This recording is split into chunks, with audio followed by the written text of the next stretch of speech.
Ang basa ng ating kapalaran ngayon ay maaring tumutukoy sa iyo, o sa ibang tao, na kapareho mo na zodiac sign. Ito ay isang simpleng gabay po lamang. Tanging ang Panginoon lamang ang siyang nakakaalam sa magaganap sa ating buhay.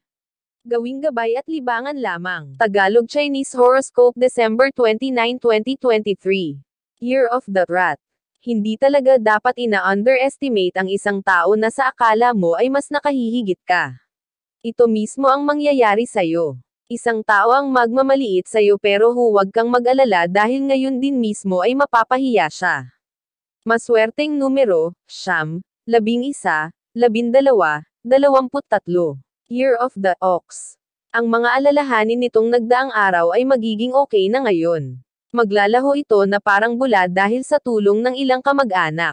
Huwag mo silang kakalimutang pasalamatan dahil hihintayin nila ito mula sa'yo.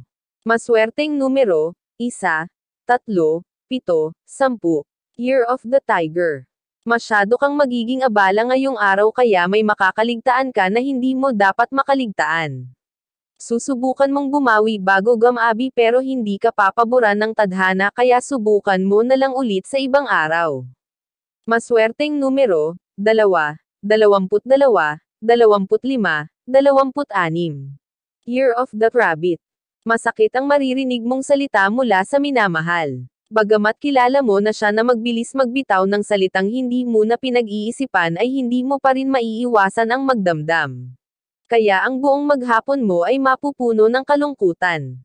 Maswerteng numero, 8, 11, 20, 30. Year of the Dragon. Wala kang mapapala kung pakikinggan mo ang tsismisan sa kanto, iyan ang lagi mong sinasabi sa iba. Pero ngayon na ikaw mismo ang makakarinig ng hindi maganda mula sa kanila ay hindi mo maiiwasan ang hindi pumatol. Maswerteng numero, 7, 9, 12, 13. Year of the Snake. Pupunan mo ang mga pagkukulang mo sa iyong anak. Ito ang magandang pagkakataon para lumabas kayo at magbonding. Isasantabi mo muna ang mga kaibigang nag-aaya sa'yo dahil pakiramdam mo ay lumalayo na ang loob sa'yo ng iyong anak. Maswerteng numero, 6, 8, 10, 12. Year of the Horse. Hindi ka mapapahiya sa isang kamag-anak na iniisip mong lapitan. Nakakaluwag siya ngayon kaya mapagbibigyan niya ang iyong hiling. Iwasan lang na makinig sa sinasabi ng iba tungkol sa kanya kung ayaw mong madamay. Maswerteng numero, 1, 4, 5, 16. Year of the Sheep. Magiging magaan ang pasok ng pera ngayong araw dahil sa positibo mong pakikitungo sa iyong mga kliyente. Tama ang plano mong mag-iba ng style at diskarte. Kalimutan mo na lang muna ang mga negative thoughts mo nitong mga nagdaang araw. Maswerteng numero, 18, 19, 21, 25. Year of the Monkey. Papabor sa'yo ngayon ang tadhana.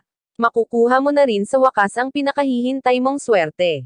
Huwag mo itong bibitawan at huwag kang maliliingat dahil marami ang nag-aabang sa biyayang sayo ay nakalaan.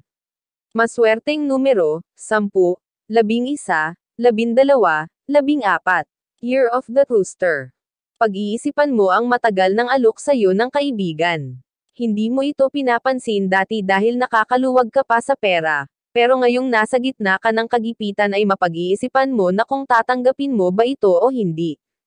Maswerteng numero, 11, 19, 23, 28.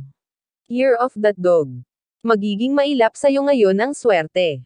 Sa kabila ng iyong pagiging positibo ay mananaig pa rin ang kamalasan.